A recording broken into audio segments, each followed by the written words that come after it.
Have you ever heard of the story of the scorpion and the frog? If you haven't, that's okay. We'll give you a quick summary.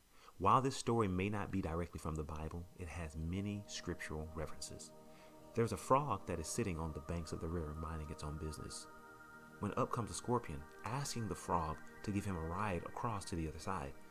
The frog looks at the scorpion and says, "No, for you are a scorpion, and as surely as I put you on my back, you'll sting me and I'll die."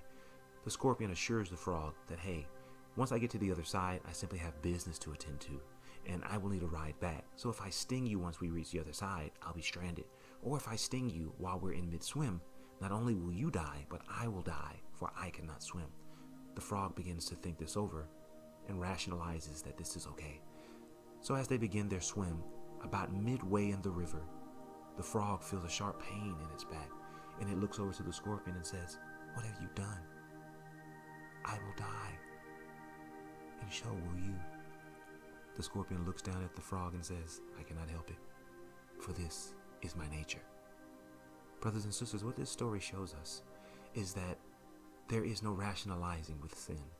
The frog in this case would be the believer, and the scorpion would be sin or the devil. No matter how small sin is or we think a sin is, it will surely sink us if we continue to carry it around. For we ourselves are no match with sin, because the Bible tells us in Jeremiah chapter 17 verse 9, "For the heart is deceitful above all things and desperately wicked." So if our heart or mind is deceitful above all things and desperately wicked to the point that we don't know ourselves, attempting to rationalize with any sin, no matter how small it is, will prove fatal to us as the scorpion proved fatal to the frog.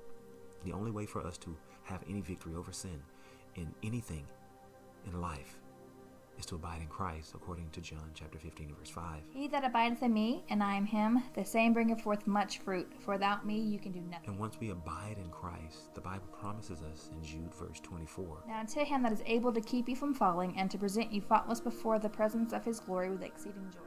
and once we get this power to keep from falling, we no longer have to worry about the payment that sin demands. For if we continue to carry around sin and to toy and rationalize with the enemy, we will assuredly be paid, according to Romans chapter 6 and verse 23. Truth is stranger than fiction, and whether we like it or not, it always stays true. God bless. It's time